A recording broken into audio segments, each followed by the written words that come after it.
Hello and welcome to the Queer-Monkey Institute, our Q&A Conversation for Exploration series. I'm Paul Robear, the Executive Director and President of the Institute. And along with my wife, Laura Lee, the Director of Research, Education, and Outreach, we want to thank you for joining us today.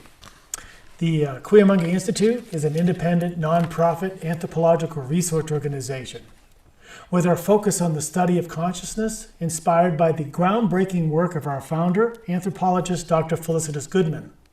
It was the rediscovery of the ancient practice of ecstatic trance postures, a method by which specific static body positions are held while repetitive sound is introduced as an induction to altered states. We use the word trance state. She searched for the oldest evidence available, which she discovered in the world's collection of prehistoric and indigenous art, and decoded these selected artifacts as ritual instructions. And there's so much more to this story, and you're welcome to visit us at our website at queermonkeyinstitute.com. An easier domain to use might be trancepostures.com. As an educational institution, we saw a need for a unifying framework for further understanding our work in the larger context that's available to us today. So here, in this forum, we've been inviting guests and scholars of parallel research in related fields to help broaden that scope. So today we want to recognize the magnificent patterns in nature. What part of nature is the architect and the designer of these blueprints that underline these patterns and structures on every level of the world that surrounds us? Just simply looking around us, the geometry of life in plants, trees, the leaf patterns, pine cones, the honeycombs of the bees, the spiral patterns we see in seashells, and actually we see spirals everywhere in nature, patterns of the wind across the desert sand, and looking at the intricacies of spider webs and the beauty of a butterfly's wing. Perhaps one of the most familiar, but really one of the most remarkable, is the patterns of a snowflake. So nothing in nature happens without a reason. All of these patterns have important reasons to exist. How about the patterns of the unseen world, beyond the physical eyes, and the reoccurring patterns that meditators report and that we see in the experience of ecstatic trance postures? Sound waves, acoustic power is going on all around us. What does it look like and how is it affecting us? This brings us to how sound can be made visible to reveal its face. And since sound is a type of a wave, it can be displayed through a visual media. Our guest today, Jeff Volk, has spent the last 4 decades carrying forward the art and science of making visible the invisible, hidden patterns of nature, the science of cymatics. Besides being an author and producer and publisher, Jeff is also an evocative poet. So I'm going to invite him to do some of that as well. You know, the patterns of nature are such an old idea as well as such a very modern idea. So, for example, when neurologist Ryan Vols joined us and we asked him, what part of the mind can we truly understand? He says less than 1%. And we won't know ourselves and we won't know our mind and how it works until we understand nature's hidden patterns. And this has been hinted at for so long. So even Pythagoras looked at the harmonies of music as arising from number, as a basic constituent of existence.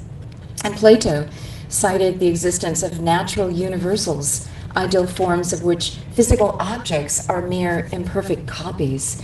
And Leonardo Fibonacci, with the Fibonacci sequence, helps to explain mathematically some of this, even the nautilus shell, and sacred geometry proportions, and why it's so pleasing to our eyes. And the harmonies of music are even aligned with that. Our hands, the structure of our bodies, like the leaves on a tree, are aligned to that. So there are these hidden patterns of nature. And I think cymatics is such a beautiful tool. And Jeff will explain its history. He's got examples. He's got video clips of this. It's such a beautiful tool to start to see how sound waves create patterns. We're awash in sound waves and frequencies, in the interactions of all of these patterns, just in the mere ethers, if you want to say that. I say that poetically. So I think it's an exciting prospect. We found Jeff early on in our radio career. He's been a favorite guest. He's attended the Cuyamonga Institute's Art and Spirit, where we brought lots of artists from all mediums together to hang out and to say, what does this trance state that we do have to inform us to access the vision of art and its expression. And so it's wonderful, Jeff, to have you back again here today, and all the work that you do, 4 decades of working with Cymatics and publishing again Hans Jenny's book and keeping those in print, and all the videos that you do, the wide speaking arrangements that you do. 40 years. I mean, for 4 decades. Yeah. So welcome back. Count those gray hairs. Yeah. You've earned it. Yeah. Well, Jeff, one of the joys for me at the Institute was we would always stop for some poetry breaks with you. Each person brought their art to the table, whether they were a sculptor, whether they were a painter, or maybe they were a vocal artist like yourself. And so when I spoke to you about doing today's program, I said, the concept of cymatics, and we've covered it on this program already several times with David Elkington. We've touched on it in many different ways. And so we want to continue that conversation. But I also wanted to bring in that poetic nature of yourself and what you bring to the table, which is, I find, really so much fun. So if we could start off with that, and then we'll go into more details about Hans Jenny and cymatics and follow. And we'll also let people know how to get hold of your documentary of sound, mind, and body, music and vibrational healing, and the books that you produce and publish as well. Yeah. So the Jenny book was reformatted back in 2000, where I put both editions, volume 1 and volume 2, into one big fat edition, keeping the original text, all the original images, all of that, just a slightly different layout to make it a little bit more comprehensive. And in the beginning of the book, I put a couple of introductions, one by myself, which was more of a confession, a publisher's confession is what it was called. And it was confessing that I had never read the book in its entirety, both volumes, until it was time to come put that volume together, because it's not easy reading. And it's not the kind of thing you're just going to read cover to cover. But when I actually did have that discipline imposed upon me, because I had to edit those two and make sure they lined up, they were published by different people, they were translated by different people at different times. And I wanted to make sure the translations were seamless. So I had to read both of those volumes and make sure it all fit. At that point, I had been studying the light and sound teachings, which are an esoteric form that Pythagoras was the master of, Lao Tse, a number of others who we would recognize were light and sound masters to their initiates. So their esoteric teachings were different from the exoteric teachings. But the esoteric teachings were only reserved for their initiates. So Pythagoras taught a lot of stuff to a lot of people that became trigonometry, calculus, the different types of mathematical and hierarchies of acoustic ratios, the harmonics. He taught all that as a science, but he also taught it as a spiritual practice. These things have direct implications to the way we're put together. And that's really what I want to see we focus on more in this gathering here, is how we are made of the same stuff that makes up these beautiful patterns. And I was thinking about something I was reading recently. I just found a book on design that had a foreword by Bucky Fuller. And he started working, I believe the term is bionic design, which is basically using patterns found in nature, structures in nature, as a way to create functional technologies. Biomimicry, same idea. Yeah, biomimicry, yeah, same thing. So clearly there is a unifying thread between our consciousness, which is embodied in our sacred geometrical matrix, which we call a body kind of ignorantly, for lack of better definition. But there's a seamlessness between that. And it just carries through. So to understand the nature of consciousness, is to understand all aspects of the manifest creation. So there is a holographic type of resonance there. And a large part of the work that I'm involved with has to do with resonance. And I know Tony Hull would appreciate the resonance that happens through our personal encounters, our chance encounters, and everything else that happens in the world, all the structures, just the dynamics of the lineup of the stars and the planets, but also the people we encounter. And the fact that this little constellation here of 50 people or 15 people, I have no idea, have shown up at this moment of time to share as deep an understanding of the nature of consciousness and the nature of externally projected reality, which we call life or the cosmos or whatever, as is possible for us to articulate together in this moment. So stage anxiety out the window, this is all being staged. This is the beauty of it all, whether the technology works or not, and especially with me not having to push all the buttons. Yeah. I'm very grateful to be able to be a poet in this platform instead of a producing designer. Believe me, I'm very, very grateful. So with that, I think I've beaten around the bush enough. This first, it's going to actually be two different poems, and you'll notice the difference in the meter of the poems. But this one was composed in a canoe, spontaneously on camera, when I was being filmed for a documentary, which is more of it's not a scientific documentary. It's called Ouch, It Hurts. So even though I lobbied heavily against that title, I had no say in it. But it's an arts documentary, which was produced by a Danish producer who lives in Sweden and a Danish film crew. And they came here and shot this in the middle of a hurricane about 2 years ago. And if you go to my Facebook page, the little profile picture there is me in that canoe with all the mist rising off the estuary behind my house. That's a result of the clear, cool air having swept in after all this tropical air blew through. But the next morning, as I was in the canoe, this started to come out. And I actually recited a stanza or two of spontaneous poetry on camera, although I was being shot from behind, but in the canoe.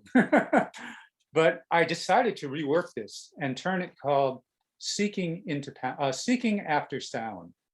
So this will be the first poem of this two-part amalgam. Seeking After Sound. I was a treasure hunter who did not realize there even was a treasure to be found. Yet one enlightening evening, I came upon it anyway, and it took me by surprise, as if by grace.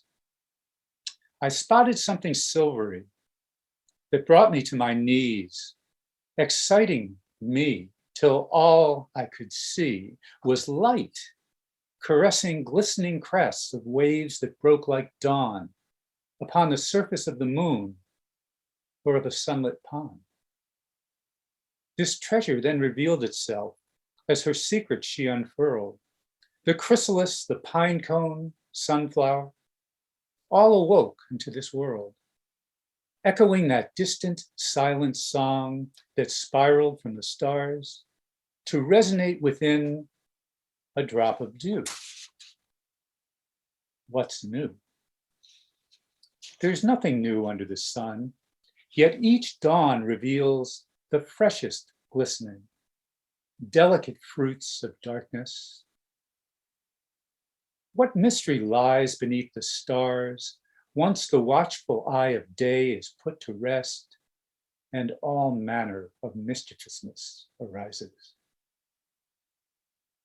The play of these celestial nymphs who fall to earth each evening, cloaked within their misty shrouds, leaving subtle signatures as cosmic glyphs seared by starlight through every dewy lens, emblazoning each blade of grass with the fingerprints of their creator.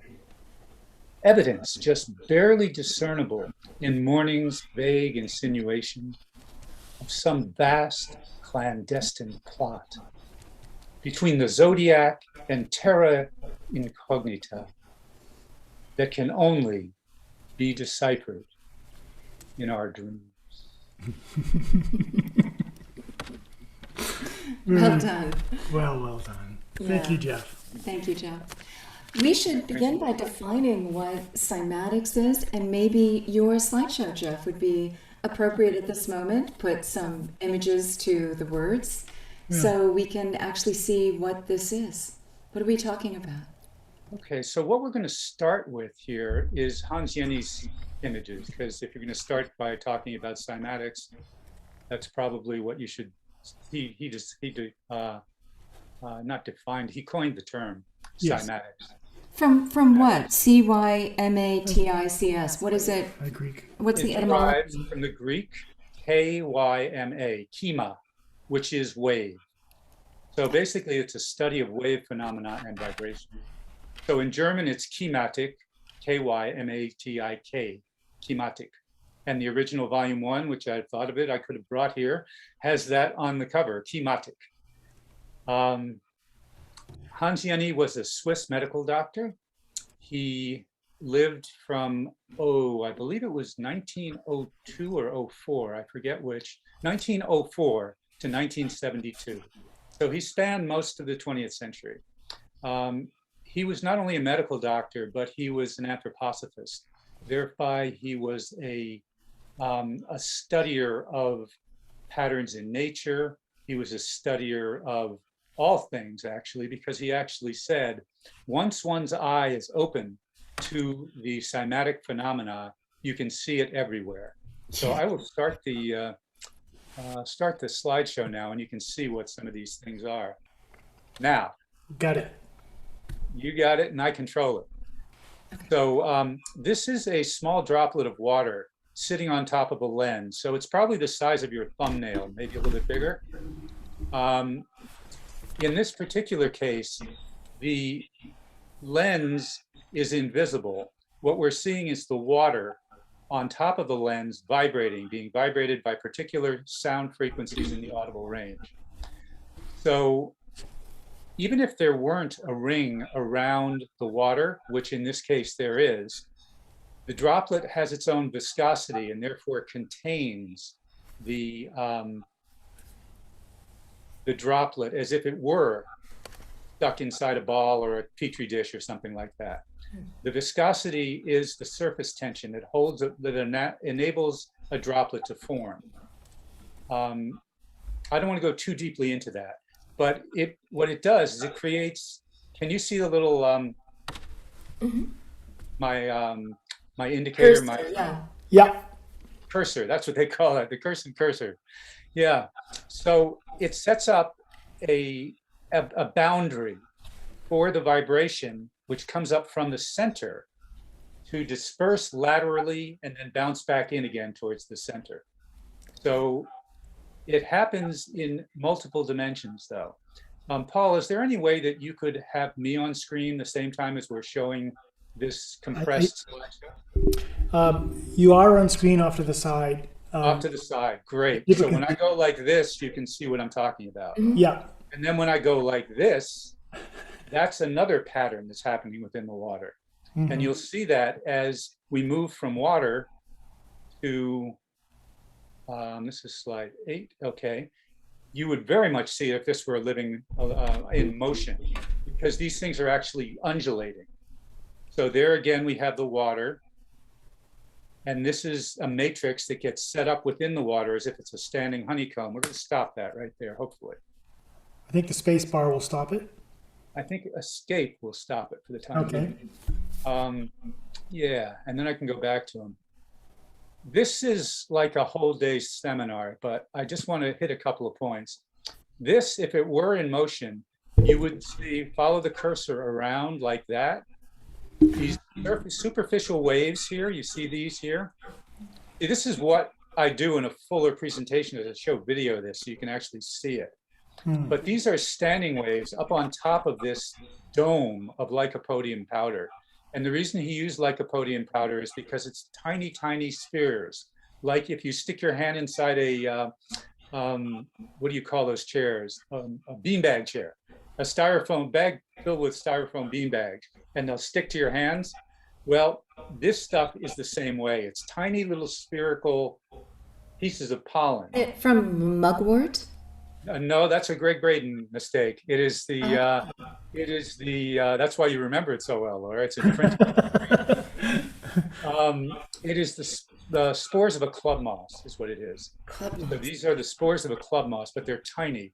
They're also called dragon's breath because magicians will take some in their mouth, put up a lighter or some sort of a flame and go, and it will blow just like alcohol. It'll just ignite like alcohol because they're so tiny and they have so much surface area, being tiny spheres, they have as much surface area as you can possibly have. They create a lot of static electricity. And it's a very dynamic system. And that type of static allows this powder to behave like a liquid. So it behaves very similarly to a very viscous liquid, but it moves in a much less viscous way. So I guess it doesn't behave like a viscous liquid. It behaves like a non-viscous liquid, but liquid in nature. It moves. Okay. Yeah. So I'm going all over the place with this, and that's inevitably going to happen. But this is milk, and it is being ejected off the surface. So it was on a metal plate, and different frequencies of audible sound were projected into it. But the primary thing that's causing this to happen is the amplitude. And in cymatics, there are two factors that are primary in the formation of coherent forms. Now, keep in mind that the only way you're going to get a coherent form is to have a sustained tone. If you get a blast, you're going to get something that looks like this ejaculate material here. It's just going to get popped up into the air and fall down and keep on regurgitating on itself and being a very chaotic form, even though it is a form. As you sustain a longer tone, and Deepak is famous for saying this in my video of Sound, Mind, and Body, even I left it in, even though I don't think it's actually 100% true. He said that if you, well, this is why it's not true. He says that if you chant the Om into a droplet of oil or water, you will get the Sri Yantra. And that's sort of like saying, if I pray hard enough, I'll win the lottery. You know, it's very analogous. It's sort of a 100th monkey version of what may be the truth. What is closer to accurate is if you had a bunch of really, really dedicated monks who had been practicing their chanting for 40, 50 years together, and they sat in a resonant room and chanted the Om for a period of time under a dome, maybe a dome cathedral or something, they might be able to once in a million times create this perfectly geometric pattern known as the Sri Yantra. More often than not, they would create some sort of coherent form that would stay and maintain itself as a coherent form as long as they were chanting, or unless it wasn't disturbed by another force that entered the room, another physical force. But it would not be the exact Sri Yantra image unless a whole mess of factors were in place. Amplitude and frequency are the key ones. The amplitude is like our emotions, okay? It gives the amps into our experience. The frequency is like our thoughts. That gives the direction, the articulation, the specificity to what manifests in our world. So we're amping things up and then creating according to our thoughts. So the emotions stimulate, they provide the motive power, and the structure and form is imposed through the sieve of the mind, through thoughts. Does that make sense? So that's how cymatics relates to the human function in the world. The two major things, and there are more than two, but the two major things that affect cymatics are amplitude and frequency. The amplitude gives you the dynamics of the form, and the frequency articulates that form into very specific structures. So depending on whether it's a high or low frequency, the higher the frequency, the more complicated the form. So let's see here. What kind of a frequency is that Complex. as opposed to Hot. this? Complex, yes, exactly, complex. I'm sorry, I didn't understand that. Yeah, so something like this is a very high frequency. And you can just see that's a little bit lower. And these are things that Yeni did back in mostly the 60s. He died in 72. So he was dealing with pretty primitive high-tech technology at the time. None of this is digital. This is all done by powders, paste, liquids being animated by audible frequencies on different surfaces. And again, if I could show video here, which I might be able to do, but that's going to turn this into a whole different kettle of fish. And I guess, Paul, we've got something scheduled somewhere down the line, or at least in process, where I would do more of my standard introduction to cymatics type of lecture, which this is not. I mean, maybe this has been the standard introductory part. And I really don't want to go too deeply into the rest of it because it would take forever and it may not be what this particular aggregation of people need to hear. So myself included. So especially myself included, because I've heard it a lot. So there you have it. You're doing fabulous. So do You're continue. giving us a baseline of what cymatics is and how it works. So. What caused that was this, okay? That's what brought this all to the surface. Seen another way, you would get this in a different material. This is water, and it's in a, I was going to go around the screen. That's not going to work. If you look at that blue image there, it's got three nodes to it, 3 raised nipples and 3 depressed concave parts. So what's happening, to use your imagination, you're going to have to oscillate them. What's erect at this point is going to go concave, and what's concave is going to go convex. So it's going to oscillate and undulate. And one thing to keep in mind is the thing in the middle is actually an inverted nipple. It is a nipple going down. In 180 degrees, it's going to be looking like those other 3. And the 3 that are down are going to be up, and the 3 that are up are going to be down. But it doesn't just go boom, boom. It's oscillating. It's sort of like milking a cow. You know, you've got this process of going through itself. And it goes up from the bottom, comes out, hits off that rim, and you'll see it looks sort of like an LP or something sitting there, and that would be where the label is. Well, that's sunk down a little bit.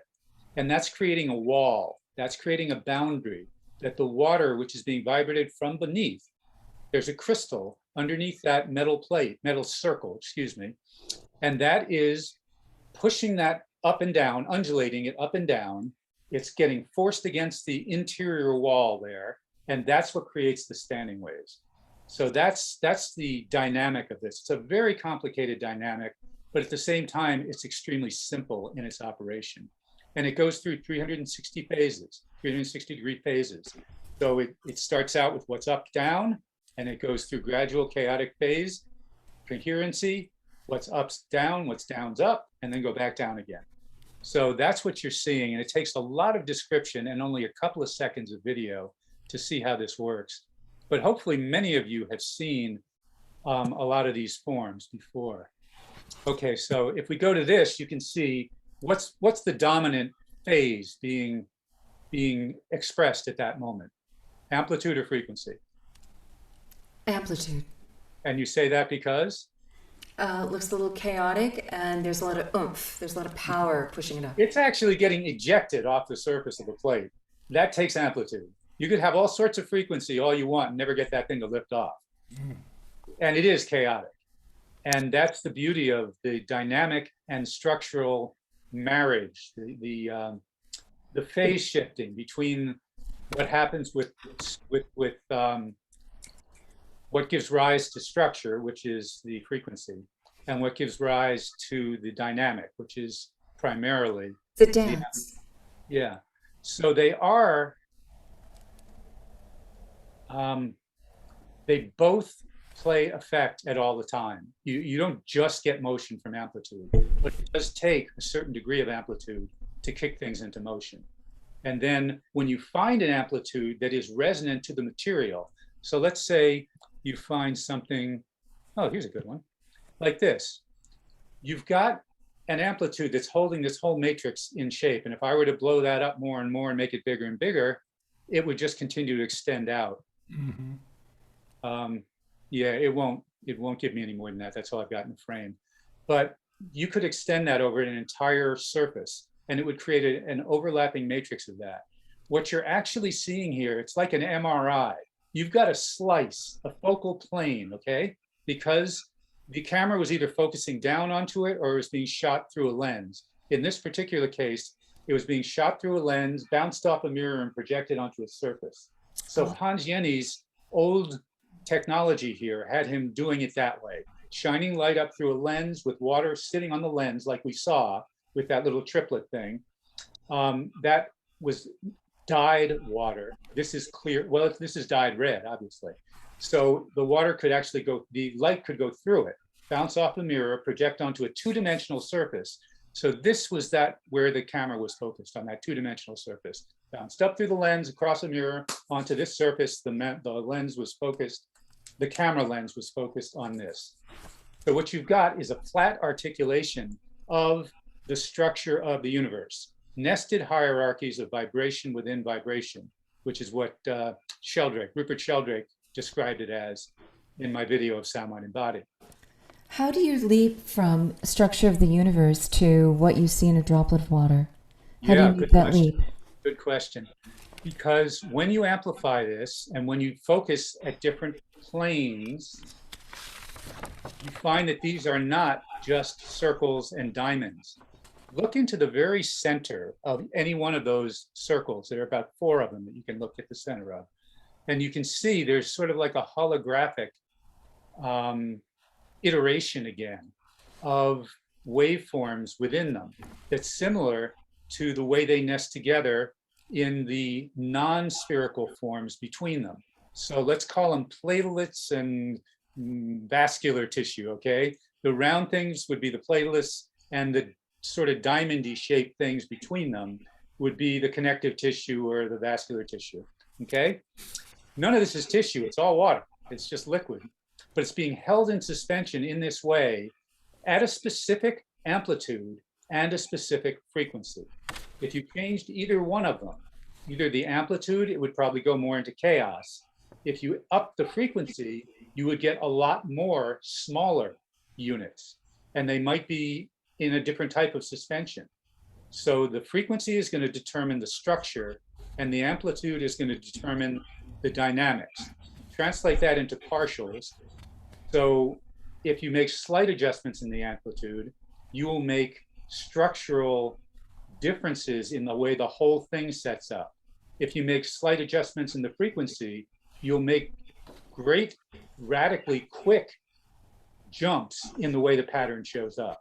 Now, you also say that the resonance of a room, a space, in this case a droplet of water, makes a difference, so that its container and how it's shaping the material within it makes a difference, and that a physical force coming in can impact it. So there's other dynamics. Absolutely. So here we're just looking at a droplet of water, right? Yeah. There's no room, it's a droplet of water. So you could say that the elements of nature are creating that space, how water interacts molecule to molecule, and the structure it sets up. You could say that. And but you this would actually tie into the topic of our discussion, amazingly enough, Laura Lee, given the fact that you're the hostess here. That these things are being coaxed into assuming universal patterns that already exist, okay? They're not creating, there's nothing new under the sun. That was a very deliberate opening in that poem. There is nothing new under the sun. These are patterns that have shown up forever. They show up in the cosmos, in galaxies, in supernovas, and they show up in the platelets of cells in the body, and they keep going in both directions, either direction. You could just call them laws of nature made manifest to our eyes. And they reiterate at different levels of magnitude. They're different, Yeah, it gets extremely complicated, but it's an extremely simple pattern, a principle, the way it works. If we were to amp the thing up, we're going to distort the basic fundamental of the pattern. If we attenuate the frequency to make it more complex, it will become structurally much more intricate. So I love to show how that correlates to the difference between a primate brain and a human brain. The human brain was somehow tweaked to be able to become much more complex, and the neural networks are much tighter. They are much more resonant with each other, and the cerebral spinal fluid acts as a liquid conductor, a super crystalline semiconductor, to allow neural patterns, neural impulses to be transmitted with a great degree of velocity. So there's a lot more capacity there. And what's interesting is just because you have the structure does not mean, I mean, the neural structure and the physiological structure does not mean you're capable of superhuman things. But it does, well, that does not equate. You are capable, but it doesn't mean it's within your capacity. Okay? You see the distinction there? Mm-hmm. Neurologically, you have a capacity, but the capacity is limited by a capacitor. And that capacitor is consciousness. Or it is actually better put, the capacitor is the quality of consciousness that we're able to maintain, able to access and or maintain. So we have hardware, we have software, just like on your little iPhone, there's more in there than you're ever going to be able to understand, no less utilize. So within the structure of what we have available to us, which is basically our master key into the richness of the universe, manifest, and consciousness, unmanifest. So there is so much capacity that we don't even understand, don't even have a concept of. The quote you gave in the beginning about 1% of the mind, that's just the mind. That's just the mind. Yeah. That becomes irrelevant. Whether it's 100% or 1%, that's what we're trying to transcend. This entire physical universe, if you read the esoteric teachings of many, many traditions, the ones that get really deep tell you, and Pythagoras basically articulated this mathematically. He said the whole shooting match is set up just for the entertainment of the mind. Mm. The only reason there is a physical universe is because we have minds. When we start to transcend our reliance on the mind and can start working on universal consciousness, which is totally distinct from the mind. It is a capacity of mind, but it keeps going. It just keeps going. And you're no longer using mind. You're using more of the perceptive qualities of soul, the perceptive capacities of soul to interact with our universe. The mind becomes less and less of an issue. It becomes an impediment more than it does anything else, and eventually becomes a servant. So you are seeing these full screen, right? Yes. Okay. And you off to the side. It's supposed to, let's see. Spacebar sometimes. Yeah, that will just move it once. Okay, good. You're right, Paul. Thank you. So these are all powders so far. The next one is the milk that you saw earlier. And we're just going to go through this once so you can just sort of see the variety of things that Yeni did back in the 60s. And then we'll go to the Lauterwasser slideshows and you get to see what he did 50 years later. So animating these bubbles was really a trip. I actually got to use Yeni's original equipment in Switzerland when I went out there in 1990. And we did the bubbles. That's again the matrix, more fully developed. I never did finish talking about that matrix thing. That is the way the universe is nested, of spheres nested against spheres. And if you look, when that comes back around again, I will stop it. And you can see that it is an MRI shot of they are nested like this, and then they're nested on top of each other, and then they're nested on top of them. So it's multiple levels of nested spheres, which is what makes out the dimensionality of the universe. Okay, so let me escape. So this is water sound images. You know, to tell you who wrote this script, the guy's name is Lauterwasser, right? You see it, Lauterwasser? Mm-hmm. Oh, you don't see the screen. This. No, we still see the slide with the Yeah. Okay, here we go. Okay, there you go. And Lauterwasser's name is covered up by my window there. We see But it. he used a lot of water. The book was called Water Sound Images. He also did some amazing stuff with powders, pastes, and liquids, but mostly just lycopodium dust and water. And you can tell the articulation of his slides is much more complex than Yenny was able to do with his art. Like this one is just astounding. And this, the golden mean or Fibonacci ratio, is the way the sunflower seeds come out on a sunflower. Take a look at the way the flow pattern goes. Oh, wow. Very complex flow patterns in here.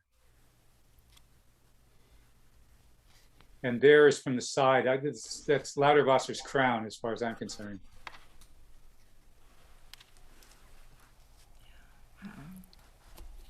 Yeah, and that's the double Fibonacci series. They're spiraling opposed to each other.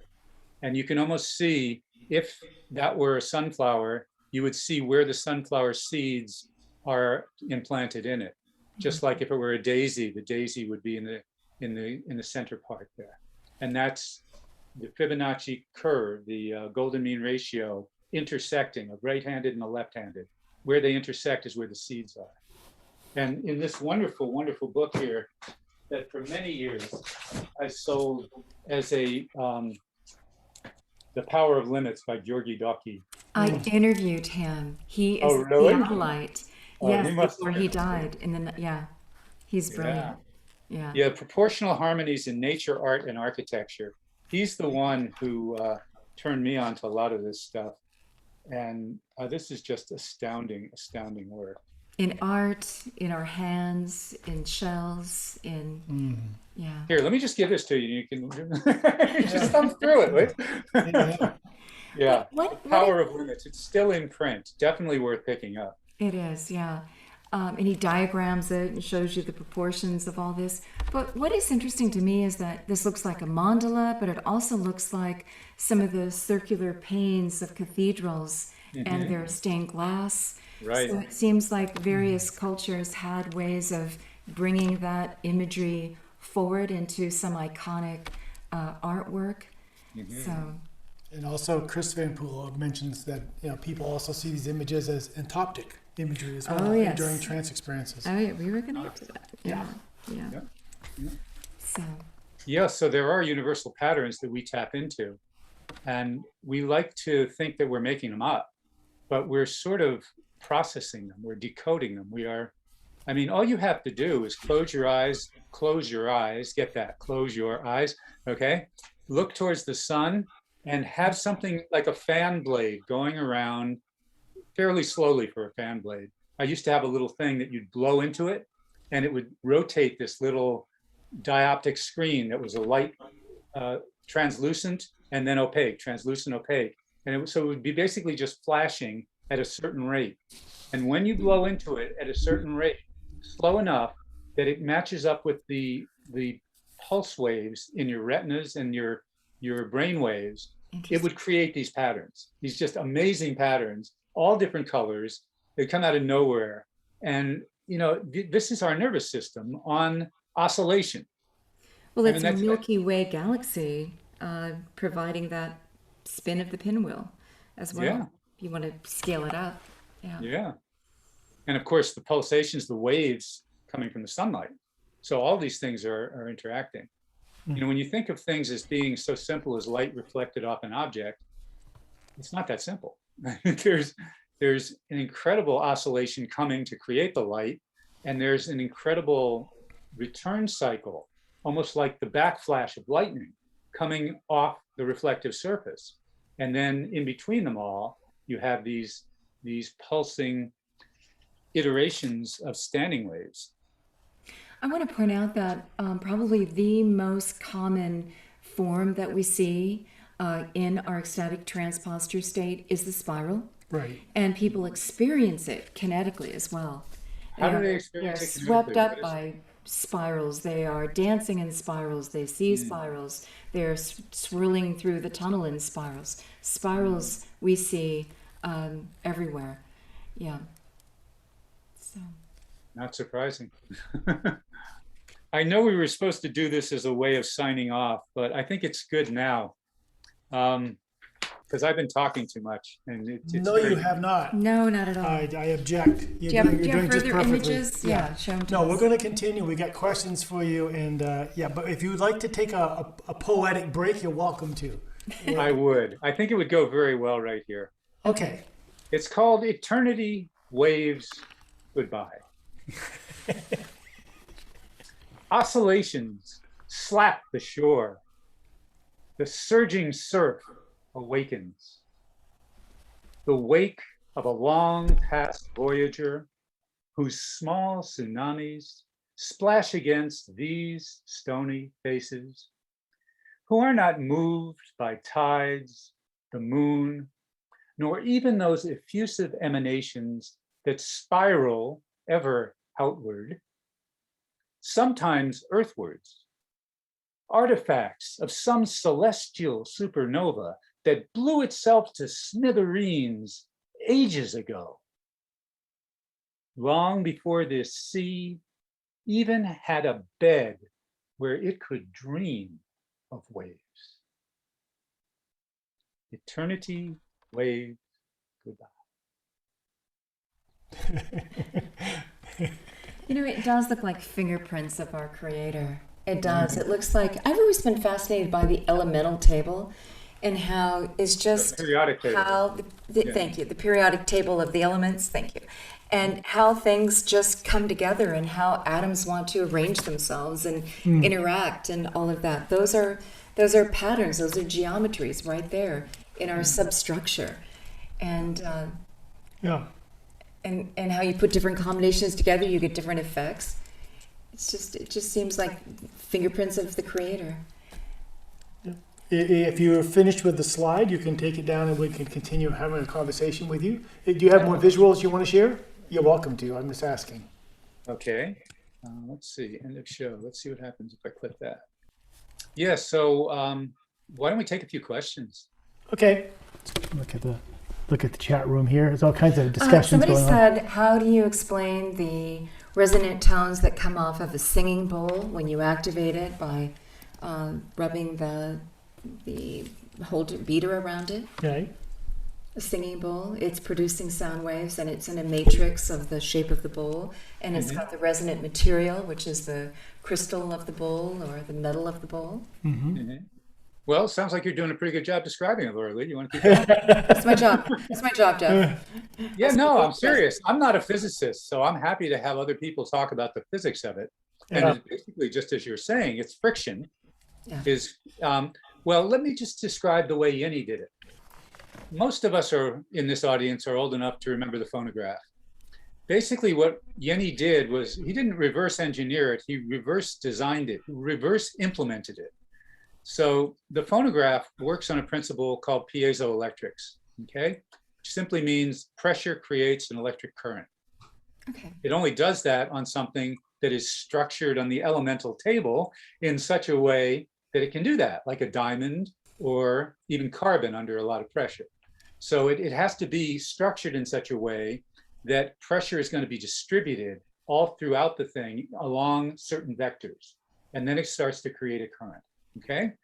Where would, in our phonograph, the piezoelectric element be? The needle, no? Yes, the needle, yes. The needle, yes. Okay, yeah. Good point. Exactly. So what you've got is you have that beautiful piece of vinyl flying around in a circle here, and the whole pressure of the tone arm is focused at this one point. And that one point is resting on the grooved surface of the vinyl. So that grooved surface of the vinyl is forcing the tone arm, well, actually it's forcing the stylus. It does not move the whole tone arm if your thing is functioning properly. The stylus is this little needle mount that's going back and forth on the sides of the groove, and probably the bottom as well if you're trashing your record. So that's creating the pressure. And it's not a lot of pressure, it's just this little thing going back and forth, but it's enough to create a fluctuating field. And your ear is sensitive enough to, when it's translated, going from the stylus as an electric current into a decoder and an amplifier and speakers, you will hear the spoken word in this case, or music, just from the effect of pressure against that little diamond. Okay? Yenny flipped the whole thing on its head and said, well, if that works, why don't we put an audible sound frequency off of this frequency generator, and we know just what that frequency will be. We can measure it, we can tell what it's going to sound like, and the more important thing is we can replicate it. If we use a sine wave at 432 Hertz, we know that we will get a similar pattern if we put another sine wave in and replicate all the situation, same type of vibrating structure, the same pattern, the same type of material. So you put powder on a steel plate and it's not raining out, and it's not 20 below zero. You try to keep the temperature and humidity somewhat the same. And if you're not having an eclipse with the moon and the sun and everything lining up, or you're not in the middle of a magnetic thunderstorm or something, you should get pretty much the same type of a structure. And he found over and over again he could replicate the most complicated forms if he just kept the amplitude, the frequency, the material, and the relative parameters the same. So he turned it around. He put the frequency, the electric current, into the crystal. And what does that make the crystal do? Vibrate. Vibrate. And if it's vibrating, it could then transmit its vibration to a steel plate or a lens with water on it. So you cement that thing somehow into onto the surface that you want to resonate. And then you use an indicator, whether it's water or powder or whatever else. It makes you able to see what's going on that's normally invisible. It's making the invisible visible. Interesting. You mentioned 432 Hertz. That's just random. He played with a lot of different frequencies. But of course, my ears pick up because Joseph Campbell talks about 432, hundred, thousands, 432, showing up a lot in myth, encoded in myth. Interesting. So, interesting. It showed up in my consciousness. Pluck that one out. Yeah. So, randomly. So A440 versus is it 432? Is that the one that they say? Yep. Well, okay, so that's why it came up. It shows up in myth a lot. Yeah. But, A440. Going to take a anyway, question. Let's go to questions. Tony Hull has his hand up, and who wants to follow Tony? Raise your hand. Tony, you're first. Thanks so much, Jeff. This is fascinating. One Hey, question Tony.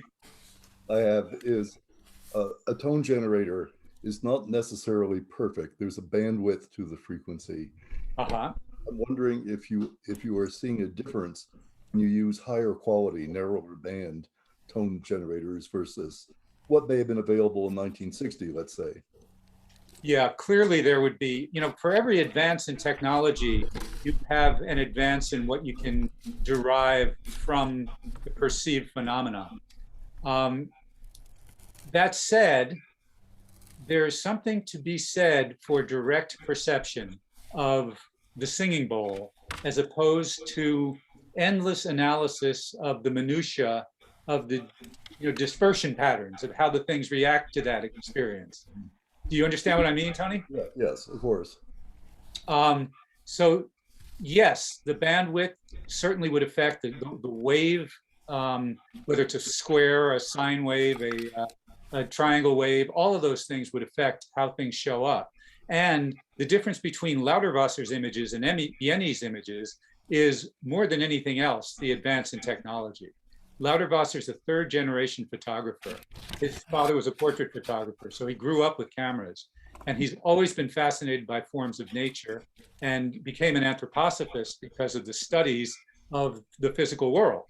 So, clearly technology, the higher you can articulate things, the more you can see. That's the difference between a microscope and a magnifying glass. But the same thing is when you get into electron microscopy, you are adding something as well as observing. You are adding certain levels of distortion of the technology, inherent in the technology, that give you a way of looking at that. And I hate to disappoint us all, but we all have that same problem. It's called our sensory system and our nervous system and our brain. All of those things provide a level of distortion onto what is really there. Because the fact of the matter is, there is no matter. I like the way you say that. The Yeah, fact of the Jeff, matter. what you just said, Heisenberg had a lot to say about that in the uncertainty principle. That's right. The measure And he wasn't even sure about it. to measure something is to change something. And you also mentioned thunderstorms. Are there electromagnetic perturbations that happen to this? Yenny actually did experiments way back in the 60s of, oh, I wonder if I have any of those. Yeah, I would love to be able to show you a clip of that, but I don't know that it's worth getting into. There are these little iron filings in a magnetic field, and they're, standing up. They do what they do when they're in the field. And then he oscillated them with sound, and they started pulsing back and forth. And they went reconfigured according to the magnetic field, but with they call it a degree of reduced adhesion. I've heard that film so many times, it's emblazoned in my brain. Reduced adhesion. So it's an anti-gravity type of situation. They are then much more able to respond to the magnetic flux than they are if they were being held by gravity. So, well, a wild question I have on that. Does the presence of people and thought in any way change the patterns? I would say on a subtle level it would, and expectation, and I would say the bigger factor is the expectation you have is going to shape what you're looking for. That's probably more of an effect than actually shaping some sort of objective reality. Because another brilliant statement that I've heard from my teacher, as a matter of fact, is the world in which we live has not been projected onto us, experience, as by us. So if you want to look at circumstance, most people think of circumstance as being imposed upon you. Shit happens. Mm-hmm. Well, if you make that same statement through the lens of the world in which we live has not been projected onto one, but by one, you have to take responsibility for the shit that happens.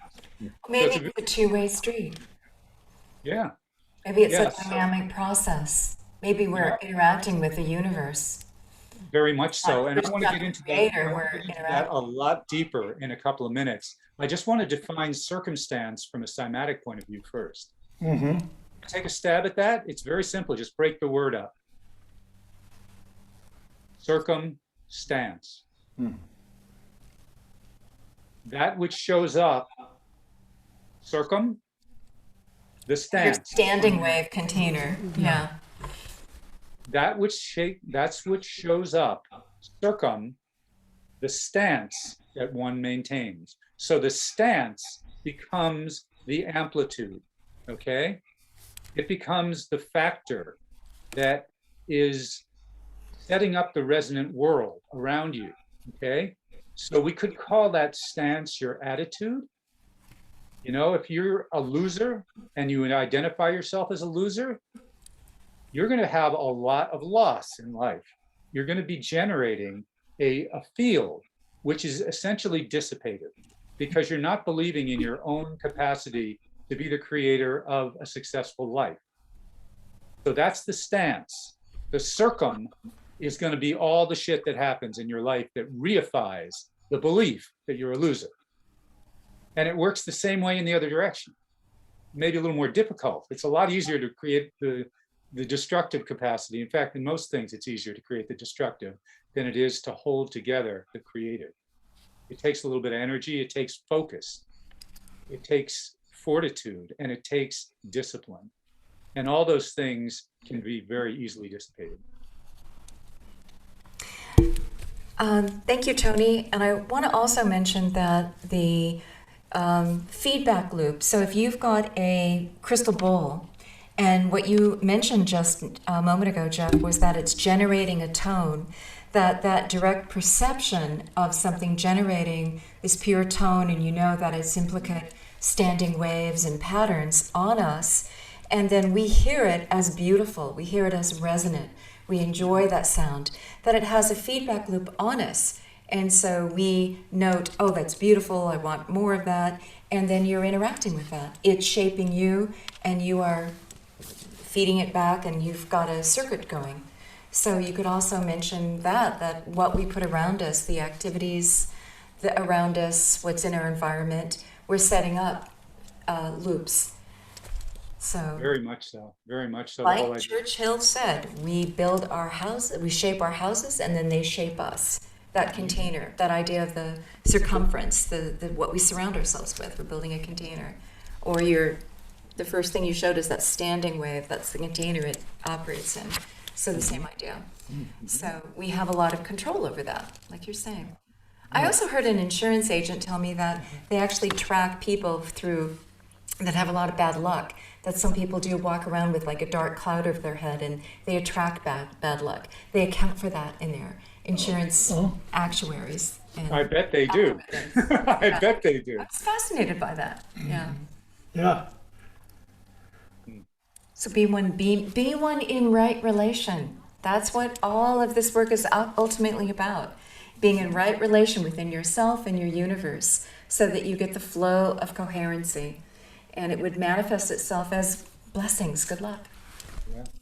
Yeah, so there's something to that. And a very ancient idea that is. Yeah. That we see operating in our life, isn't it? Yeah. So, anything else, Tony? We've Oh, got Tony's down. Yeah. Okay. Yeah, I probably asked my share of questions. I could go on all day with Jeff. and Laura, your concept of feedback loop, I find that elegant. So that's really good. Perfect. Hiya. Hello. Yes. Can you hear me? Yes. I have a question. I don't know how to put my hand up down there. Well, actually, I'm more. Hi, Jeff. Hi, thank you Rachel. for Good to see inviting you. me. This has been a really fascinating talk, and I've definitely learned some things, especially words that I didn't know that I will now add to my Cymatics repertoire. Something. What's the hostess's name? Laura Lee. Laura and Paul. Yeah. Okay, great. You were Meeting. talking about the 432 Hertz and the mysticism surrounding that. Jeff invited me because I work with Cymatics as well. I'm an artist based in London, and I'm a musician and visual artist. So working with that. And something I wanted to tell you and share probably specifically for this group with the 432 Hertz between the relationship between the different types of resonances is color and sound, the relationship between sound and colored light. And I have this very special musical instrument. It's called the sarangi, and it's a classical Indian instrument. It's got 40 strings. What's it called? It's called the sarangi. How do you spell that? Sarangi.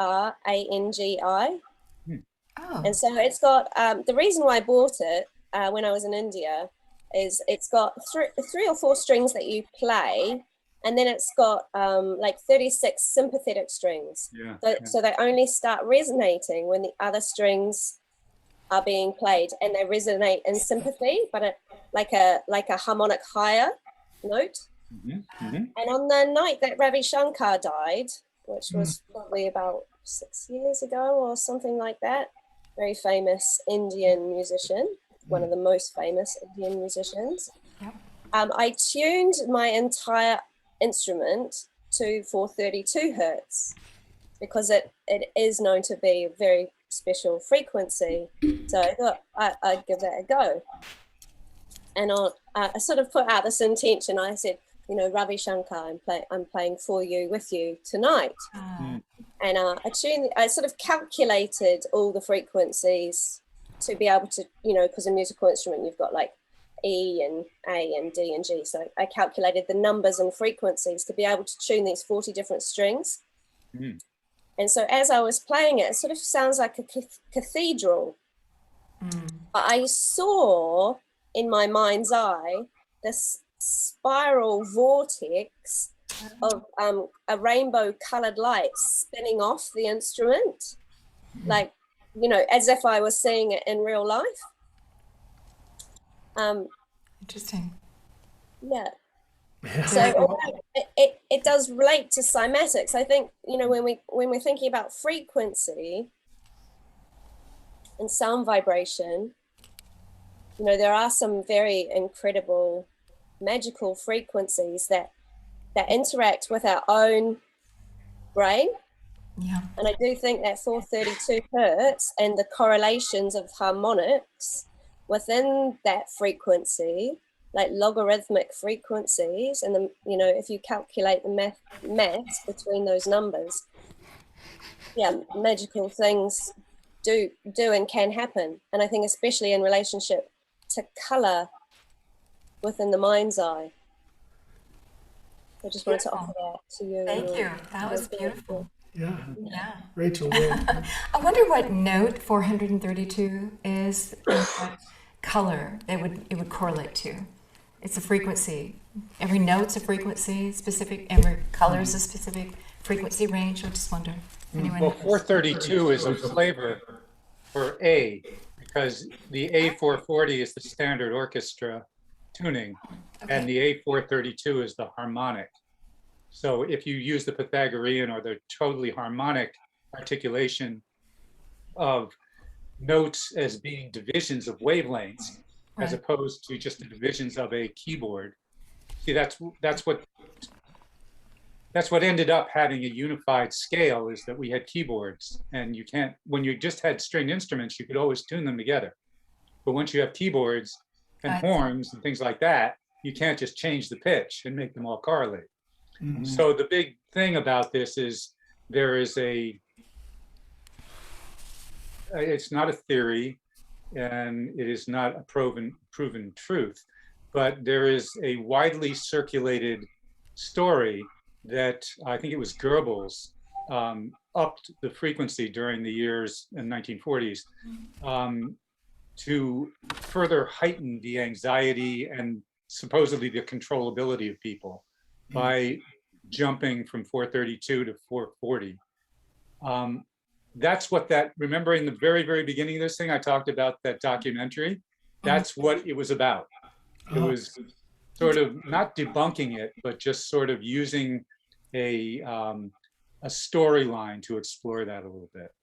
And it has largely been discredited in some ways. There's a whole camp that worships the 432, and then there's a bunch of musicians. Oh yeah, you go online and just say, they call them not Fibonacci, Solfeggio frequencies, which all that means, solfeggio, if any musician, you talk to them about solfeggio, it's just do, re, mi, fa, sol, la, ti, do. That's the solfeggio scale. It doesn't matter whether it's 432 or 440. It's just you're singing out the notes with the names of the notes. That's what solfeggio is. And it's people who don't understand the harmonics of music should spend a night with Howard Levy. That's all I can say.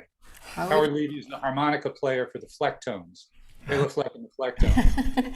I'm not saying there's any connection between what Campbell was saying in Myth and this, but you bring it up and it's an interesting question to ask. For the number to come up again. Yeah, it's interesting. Just you have to ask. Yeah. Right. But thank you for that contribution. Yeah, Rachel. Nice to meet you. And interesting studio you've got there. Well, nice to meet you. Well, nice to meet you. Well, as you go to the next question, let me just say that it's interesting for us to understand why holding a posture and applying the frequency of a drum or rattle would make a difference to us. But when Gerald Pollack last Sunday described us, our bodies, as 90% water, and that we are in effect between our bones and the water itself, which is structured in a living system in our cells as liquid crystals, and that piezoelectric energy can flow through it in a velocity, as you talked about, and that Right. we might shape the container, and also our fascia tissue, this matrix holding the organs, and you can shape it like this, or you can shape it like this, or you can shape it like this. And our hands have so much going through it. That it might make a difference, like an antenna. People, for the longest, we've been in this organization, have likened it to shaping an antenna to pull in a certain frequency, to be on a transmitter receiver frequency with the universe. I mean, it's a nice analogy. I'm not saying it's a literal analogy, it's a nice metaphor or analogy. Yeah, to help understand, yeah. But- So, yeah. interesting. Yeah. It's a poetic analogy. Yeah, Okay, poetic. I call it the mytho-poetic language of which we Yeah, are permitted exactly. to speak. We can, We've long likened this to the entoptic phenomenon. Which right. is, they say, the theory goes, these are structures within our eye that we're seeing in a trance state. You can do it with so many other modalities of entering into a trance state, and that these are seen in rock art, in cave art. Fully, a third to half of cave art are geometric forms. We see them in our trance states like many other altered states. And so where do they arise? I don't think they just come from the eye or the structure of the brain. No, I don't either. The structures of our eyes and our brains are a reflection of the patterns of the universe. So why not just say it's the patterns of the universe that we're seeing somehow? We are that. That is us. The same forces built us. So we're seeing those forms. And of course, David Elkington saying that when you look at, what do you think of what David and John Stuart Reed say? I've been meaning to ask you this, Jeff. This is a good opportunity. That they're saying that when you go into a resonant chamber, such as the King's Chamber of the Great Pyramid, such as a Templar chapel where we participated in that experiment, because it's in sacred geometry proportions. And so, as John points out, the sound waves bounce in a particular form. They're not distorted by the shape of the container. They're enhanced, or they're reflected more accurately by the shape of the container of the room. And then you start to pipe in some certain tones. Maybe this is where the songs found their notes. Maybe this is where the singing found its vocal chanting, tones, the chanting. because it was more resonant, because it was more effective. And that certain shapes then you can see arise in the room from all those parameters, and that these are meaningful. How do you react? I always wanted to ask you, how do you? Yeah, there's no question about the incredible effect that space can have on our perception of sound and our perception of how we are within our own body. Because if you are, I had one opportunity to walk through Christian Science Monitor, the mother church, the Christian Science Church in Boston. And they have a globe there that you can get inside of. So you're walking on a steel mesh bridge through essentially the equatorial plane, just like straight through the middle of the globe. And there was nothing that said you couldn't carry any food in there. I happened to have an apple with me. And I had done a little chanting, and you walked around the thing and just thought it was fascinating. And I took a bite out of the apple, and I heard it come in from behind my ear. I went, huh? And I heard it come from behind me. Because of the reflective capacity of this entire globe and being right in the middle of it, it was extremely disorienting. And it was fascinating. Then I got into the finger clipping and all that stuff. And, our ears are geared to orient ourselves in space and time. It's a very basic survival trait that it wants to let us know what is not within our 70-degree cone of vision. What's coming up from behind us, what's above us, what's below us, what's from areas that we are not like the birds constantly, looking around 360 degrees to find out what type of danger is there. Yeah, our eyes point forward, not off to the side like some pictures. Right. So there are many, many ways to answer that question, but that's the way that came to mind immediately. I would say that it has been used throughout the ages from the first time. Okay, one great example, and I'm trying to remember where I recently read this, was the markings in the caves in France where the cave paintings were, and where the calendars and the things that were most ceremonially used were the most intense in the most resonant parts of the cave. You're finding that, yeah. Yeah, and you probably might even know the source of that. I can't remember where I was reading it, but it was very, very obvious and prominent that the most activity, the most painting, even though they were difficult places to get to, they wouldn't be the convenient places to hang out and lay down and take a nap. You know, these are places people had to get to very particularly for this phenomenon. And they were the resonant spaces because they did amplify the vibration. Right. Yeah, Well, you could imagine that when you are, did you have something to say? No. That when you are in one of those resonant chambers, and I think the most resonant that we heard and experienced was Peshmel Cave, where the spotted horses are along one wall. But that we were able to see because our guide had a 40-foot beam out of a torch, out of a flashlight. And so she was showing us this huge resonant chamber, and how tall it was, how round it was. It was a rocky surface, but it was shaped like the inside of a bell. Nature so conveniently carved it that way. Not only that, you point up and it has a secondary chamber above that, like a node on top of the center. And so you could see a gathering of footsteps in the middle from ancient times pressed into the clay that had hardened. You could see a lot of people standing in the center. And so she told us, come stand in the center, a group of a dozen people. And she said, I'm going to turn off this torch and you can experience this total inky darkness of this chamber. And now I want you to tone. She asked us to tone. I'm so glad I got her as the guide. And we did. Of course, we sounded like a chorus of angels, a bunch of strangers, toning. And the echo and the resonance. And she said, imagine how magical this space seemed to those people 20,000 years ago. And they had these small stone lamps, which we'd seen, a stone with a depression carved in, filled with bear fat and lichen. And this is how far. Or they took the end of a wood torch. It maybe went that far. It did not beam up 40 feet to see the top of the ceiling. No. That's we could see. So they're looking up into darkness and hearing, what is this? It chose it based on acoustics. It chose the spot based on acoustics. Yeah. Is this the voice of Mother Earth? Is this the voice of the spirits that are echoing back, that are confirming what we are singing, what we are saying here? Yeah. You could see that. These are the cathedrals of the Ice Age. These are the spaces in which ceremonies were enhanced because Mother Earth came together to create these beautiful, resonant, magical spaces. Well, also, I'd like to add a little bit of a biophysical clarification to that, articulation. Go ahead. When you get into a very resonant place, especially when it's up above you, and it's the right shape, the potential is greatly enhanced for resonating the cochlea of the ear. The cochlea is an inward arching spiral in the ear. It's inside the petrous bone, which is the densest bone in the body. Petra as in rock, petroglyph, very dense bone. So you can do this without being in a spherical place, just by doing a siren tone or a whatever you call that. So that, for the space I'm in right now and my voice, that's a good one. And you can begin to feel things to start resonating inside the cochlea.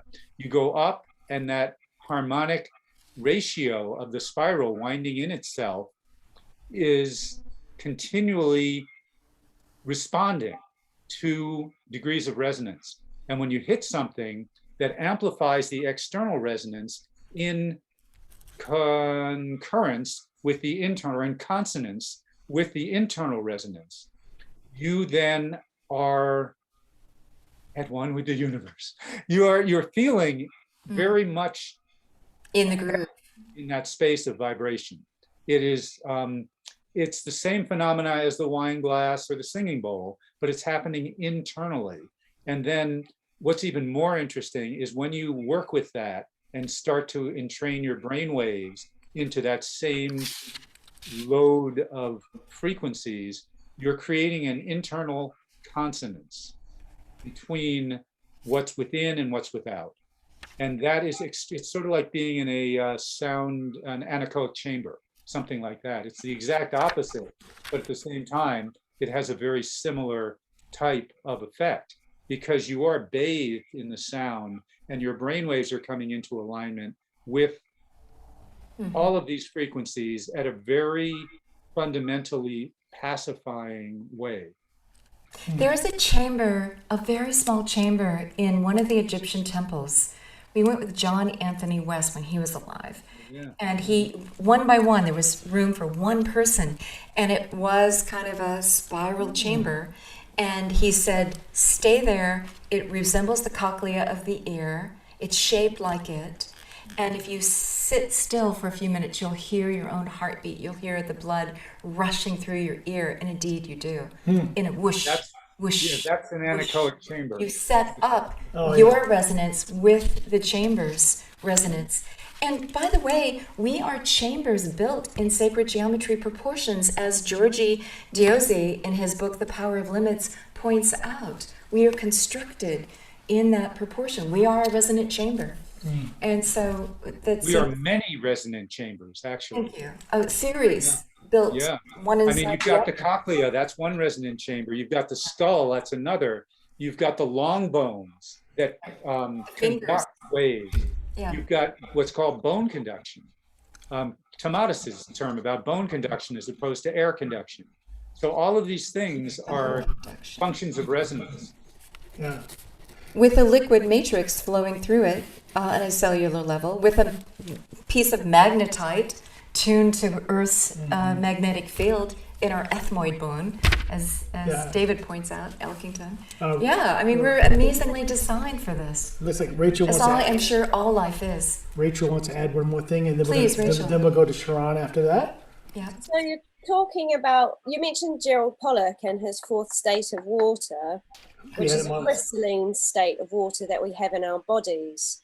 Right. You also mentioned something about piezoelectrics, and now we're talking about the human body as a perfect resonant chamber. Yeah. That's cool. Do you think there's a relationship between that watery state and how we might be able to affect the vibration of our bodies using sound, maybe for therapy? I mean, I know for a fact that, sound can have an extremely powerful effect on the physical body. Just music. Yeah. Well, Gerald was saying that because of the way that water structures itself around living tissue and inside our cell, it holds a charge. And so that is a conductor for this bioelectrical energy. Yeah. Right? And that right there is another medium for energy to flow. Go ahead. Yeah, that makes good sense. And on a side note, we have that interview on YouTube for 2 hours with him from last week. Well worth it. Yeah. Adding a page to our owner's manual on the fourth phase of water. body. Right. Yeah. Yeah. Thanks again, Rachel, for jumping in and sharing your thoughts. And I'm going to go to Sharon. Hey, Sharon. Hey, everyone. So Jeff, I want to also reach out to the Jeff that was on this old house and talk about practical uses in addition to esoteric. So I have a curiosity about how really, really, really old structures were constructed. And I think the one that people are most familiar with is the pyramids in the Giza Plateau. And there have been, folks looking at the scoop marks in the granite, looking at cut marks and drill marks that were very, very old and couldn't be explained. And then there have been, like pieces of granite that have physically changed at the molecular level, the structure of the granite, where it looked like it was almost melting from the inside out. And I wonder what the potential implications are when we think about vibration and sound and energy, if potentially our ancient people figured out that they could use that as a tool. And that might potentially explain where those tool marks came from. What do you think, Jeff? Well, if you're going to get a definitive answer, you're not going to find it here. That's for sure. I'd have to go back and browse the Akashic records to answer that question. I'm just spitballing. It just seems like a really interesting potential connection there, because it's as good of an explanation as any other one I've heard. Yeah.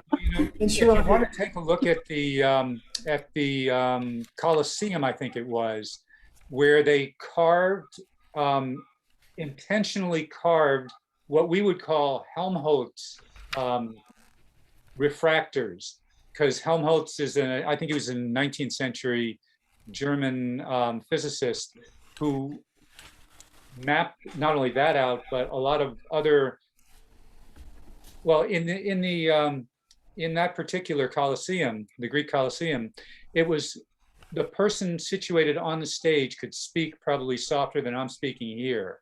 And because of those little resonant chambers spaced deliberately and periodically around the whole Colosseum, you could hear a whisper.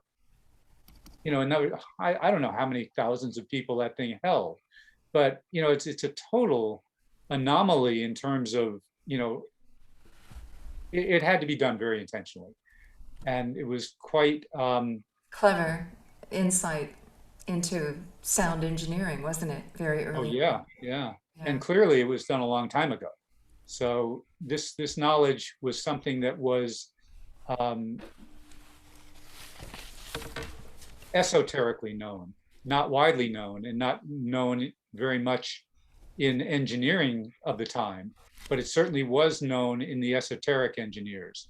And probably the Masons also carried that through the Western tradition after the Greeks. So, you know, science was born early on. We were born as scientists, testing our environment and seeing what works and maintaining that knowledge. We say we're in the scientific age, but let's give our ancestors credit for the science that they employed, the keen observations and their clever employment of these principles to enhance. Well, you see, the science that existed during the more immediate relational stages to nature is very different than when we started using instruments.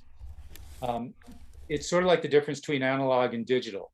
You know, you get warmth in the analog sound that you just don't get in the highest replicatable digital sound, because it's another level of abstraction, and you're missing the immediate involvement with the environment.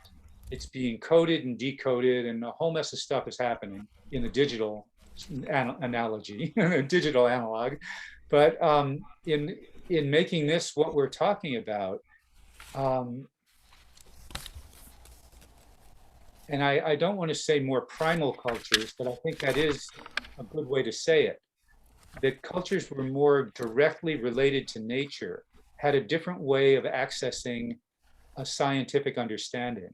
It all was immediate, it all was functional, and it all was relational to the self, to the identity of the person who was doing the inquiring. It wasn't like, here I am, a separate entity, investigating something out there with the idea of cataloging it and relating it to something else out there, so then I can extract something from here and get what I want over here. You know, that is the immediate setup for bad science. Yeah. And it's sort of like the pharmacological way of doing an experiment to find out if a medicine is effective or a vaccine is effective. It's, yes, it's effective. How are we going to prove it? As opposed to, what goes on here? How can I discover? Yenny, in his research into cymatics, he used a phenomenological approach. He did not go in here saying, I'm going to prove that if you put the right frequency in here, you can get the Sri Yantra to appear on this droplet of water, and disregard anything that doesn't fit. That's called the Emoto process. And you know, that doesn't really cut it. and it's not, I don't want to just diss him. I mean, I think he did some wonderful things in opening people's ideas or conceptualization to how our attitudes and our attention shape our experience of life, physically and directly. I think that was very useful. But the science didn't hold water. That was the problem. If you disregard anything that doesn't fit and just cherry pick your results, you can prove pretty much anything. So, that's the difference between Goethe's point of view of immersing yourself in nature and observing. And of course, Goethe was a predecessor for anthroposophy, predecessor to Jenny's work and Lauterwasser's work. So there's a direct lineage of that type of being immersed and observant. And again, what Jenny said is once one's eye is open to the cymatic phenomena, which is basically oscillation, you see it operative in everything. In his work. I could also then extend that to say, once we are opening our bandwidth of perception, be it in an altered state or whatever, that we can then also see these patterns everywhere.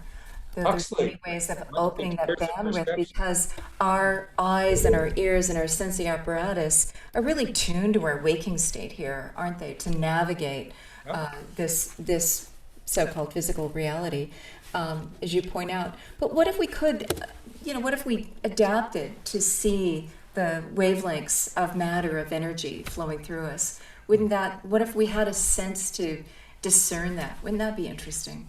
Well, many people do, but they are very disciplined in holding their attention at their third eye before they can get there. Huxley said, if the doors of perception were truly cleansed, we would see life as it really is, infinite. Yeah. And that says a lot. More than I could say. It sums it up. Back to Sharon's question, and yeah, it's outside the field of anything that we can prove, but it is an interesting one to say, how far can we go with this concept of sound and its ability to generate and to do things? I mean, I do appreciate the fact that while it's total speculation and it's one of the far out theories of how these things could have been constructed and done, it also brings into the question, even on a simpler level, what is the power of sound and how it's resonating and affecting us? And we know that the military has used sound as a way of disturbing its opponents. We know that there's a famous case of that where the people in the embassies in Cuba and China. Yeah, it's still going on, these kinds of activities. So we know the power of it, and we know from the work that we do that sound is an inductive process. We use it specifically to take us to a different type of an experience. So, I hate to say this, but I've turned off a lot of public radio programming, which I would normally listen to, because of the soundtracks they put behind it.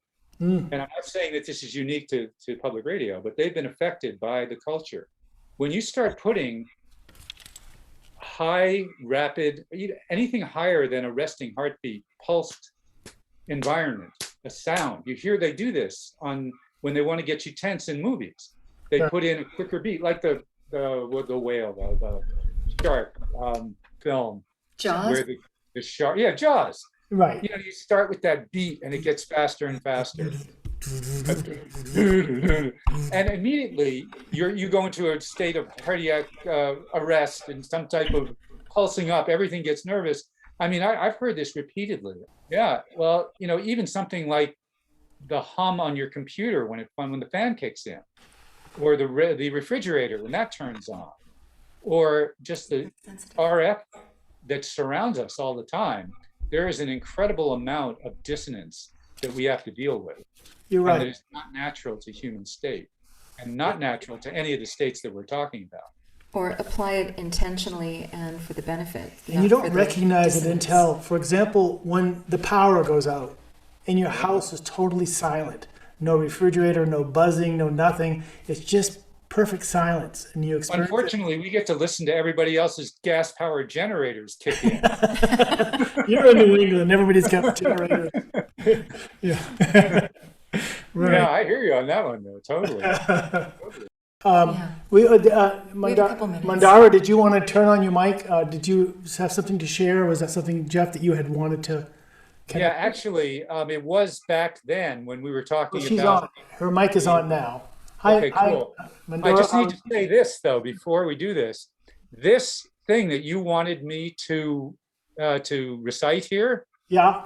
Mandara, this was from our 2015 Cymatics conference when I brought Kellerman and the guy who I mentioned earlier, the harmonica player from the Flecktones, Howard Levy, together for our Friday night and Saturday night special sessions. So that's what Paul found on the web, and he asked me to read it. So I will do that. But I just wanted people to be introduced to Mandara, and if she had anything to say about the intentional use of specific frequencies, she'd be a really good one to hear from. Here she is. Welcome. Hello, everyone.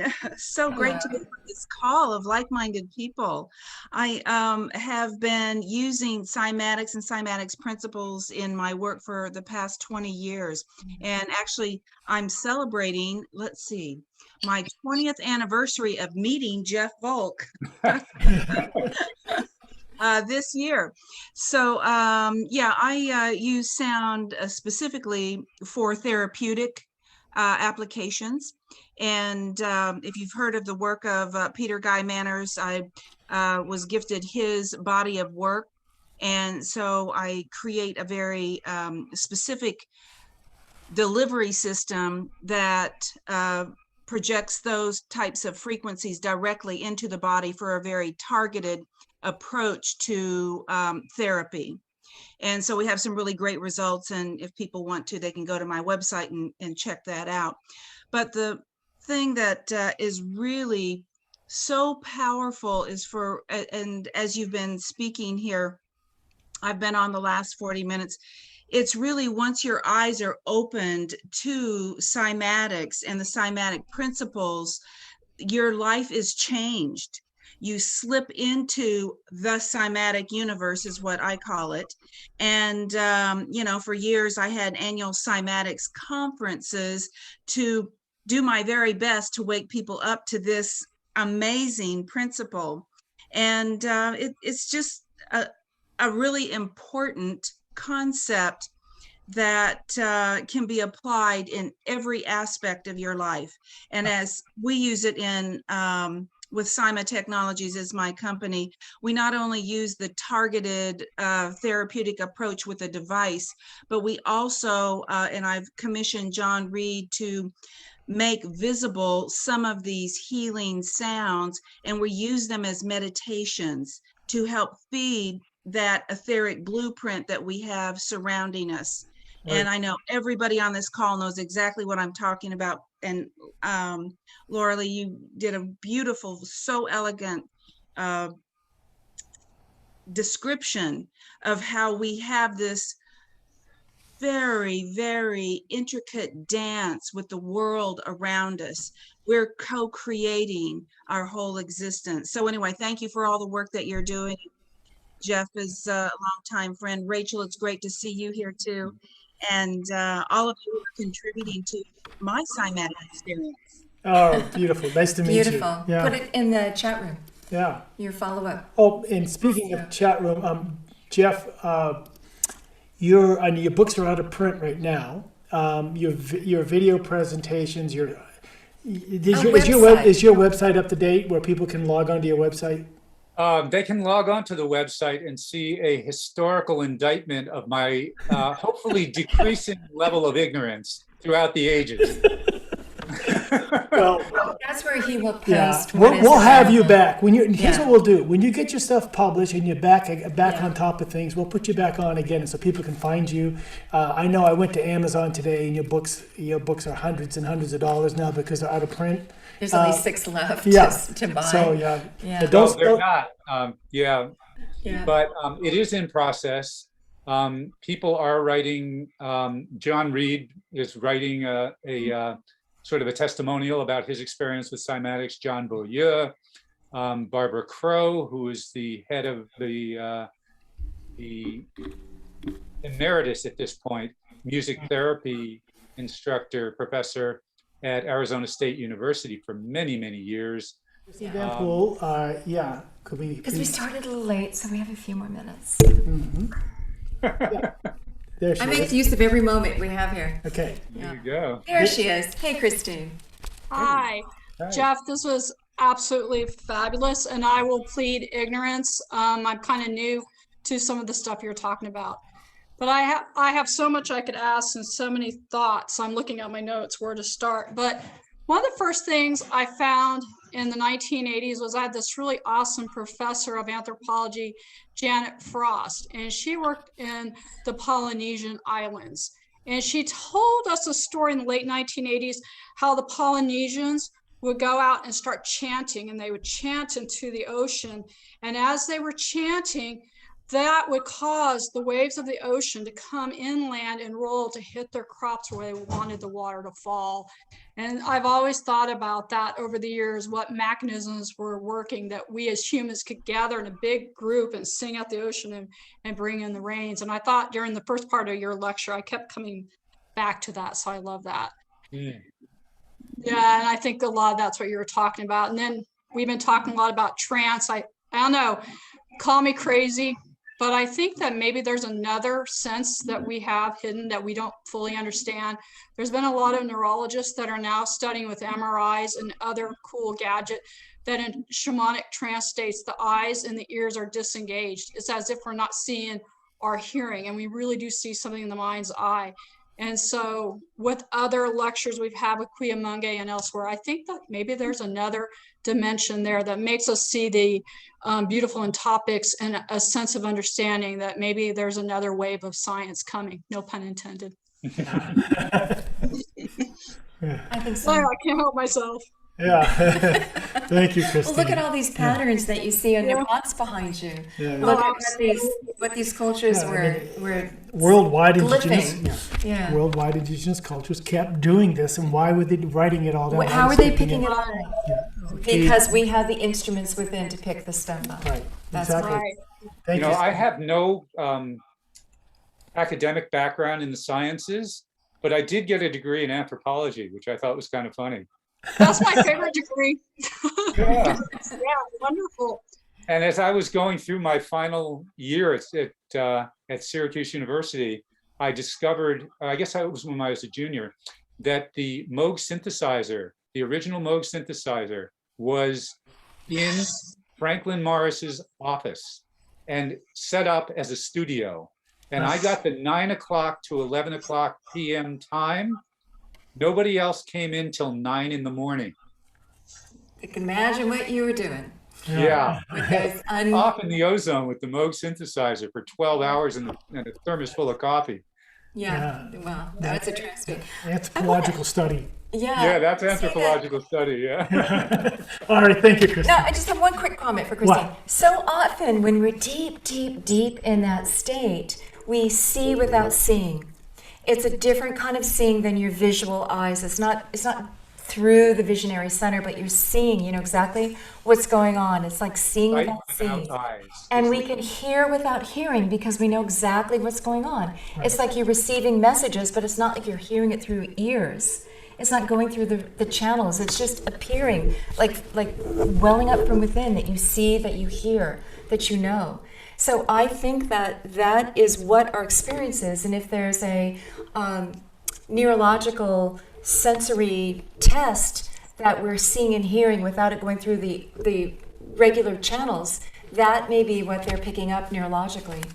We have that experience. We receive that information. Yeah. Sorry, Jeff? Esoterically, that's well known. It's called sight without eyes. And that's documented through the light and sound teachings, but also in the ancient Sanskrit stuff, they talk about the anahad shab, which is the unstruck sound. Anahad means unstruck sound. So this is something that is only perceived internally. And the light and sound teachings are called the light and sound teachings because light is mentation, understanding, cognition. Sound is more of a direct perception.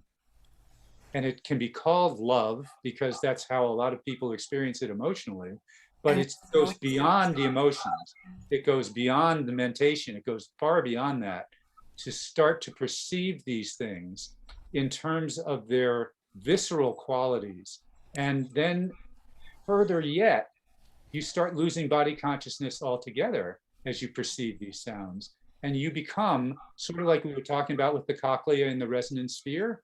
All those levels of sympathetic resonance can start to pulsate together once the attention is turned in instead of being pulled out into the world.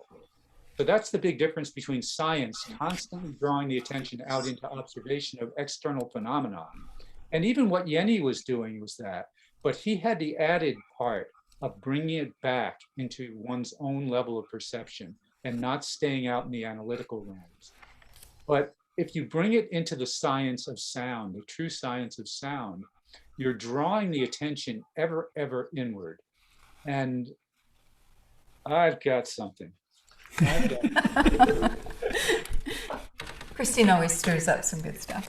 Oh, and I have to say that it was Felicitas Goodman who talks about rituals, that the ritual is a doorway to do exactly what Jeff's talking about. So it's her process that's enabling us to pull that in, to go inward for these experiences. So absolutely, I think even Goodman would agree, but I'll let you guys decide. That's not unique to one culture.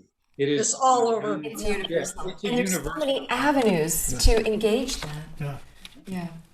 Well, Jeff, in closing, I really want to invite you to. I found something that you had written back in 2015, and I sent it to you, and you said, "I wrote that? That's fabulous." I said, "I know, Jeff." That was good. And so I was going to ask if you would end with that. I think it's a powerful piece because it really kind of puts things in perspective. It takes the universality of what we're talking about here and puts it in perspective. A closer look at the big picture, illustrated by Alexander Lauderwasser. Imagining our evolving universe as a dance of structure and motion. The dynamic pulsation of life permeates the entire cosmos, from the tiniest subatomic particle to the inconceivably slow and deliberate unfolding of the galaxies, and everything in between. Contouring the rhythm of the cosmic heartbeat with astounding harmonic precision, each according to its unique mass and particular qualities and composition. Everywhere we look, the eye perceives harmonic structures as patterns or prototypes of forms in nature, in each and every stage of their development. Each stage a symbol of becoming, a letter, word, or sentence, a paragraph or chapter within the book of life. And where there's dance, there must be music, a melody so delicate, yet so compelling that not one particle can resist its siren song. Unfolding in perfectly measured steps, proceeding in graceful and distinctive stages, this dance of life plays out impeccably. Just as surely as pollen carried on the summer breeze, in a few short seasons will coalesce again into the seed, so too, though at a rather different scale of time and space, will stellar dust ejected in some great cosmic sneeze, eventually again become a spherical celestial body, a sun, a planet, and through a few more iterations of this very same dynamic process, even the very terrestrial body that you and I find ourselves inhabiting right now. This intricate and astounding process unfolds in measured, proportional stages that adhere to the same laws and principles as music and of the essence of language. How could it be any different? Can you imagine all that exists around you and within you, this multiplicity of forms, as innumerable manifestations of that same desire to express itself?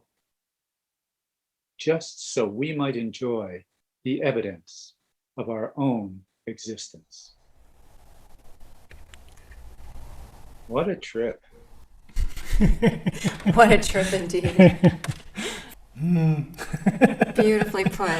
Yeah, Thank you. it may not fall under the category of poetry, but it's very poetic prose. in It's your prose. ability It's to capture the experience is profound. And I want to thank you so much, Jeff, for joining us today on a national holiday here in the U.S.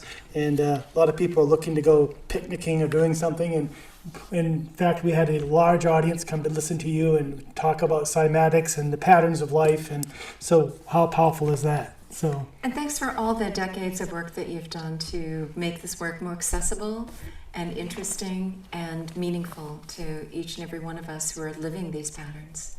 Well, I have to echo that and say thanks to the two of you for all the people you've brought to people's awareness. I know I said this before, when I was cleaning out my barn, which is one of the things that's been keeping me very busy lately, 20, 30 years worth of stuff that's accumulated through myself and several tenants. I came across the interviews that we did back in, I swear they must be in the early 90s, right around the time when that video of Sound, Mind, and Body came out. And they were some of the best ones that I've ever done. I mean, you are a very good interviewer, Laura Lee. And Paul, you're an ass-kicking producer. To keep Laura Lee behind, you have to be. I mean, it's amazing. It's amazing what you two have done over the years and continue to do now at the Institute. And probably most people on the call are, I don't know how many are new or how many repeat offenders, but to know that you have been gifted 300 acres within the city limits of Santa Fe to continue this work. I mean, that is no small feat.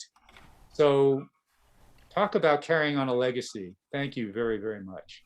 Well, thank you for that. I appreciate Thank you, that. Jeff. Yeah. It's been a joy to know you over the years and to just celebrate the work. And the conversation Celebrate the universe continues. through the work. Yeah. So the As long as conversation. you guys' hearts are beating, the conversation continues. That's for sure. Yeah.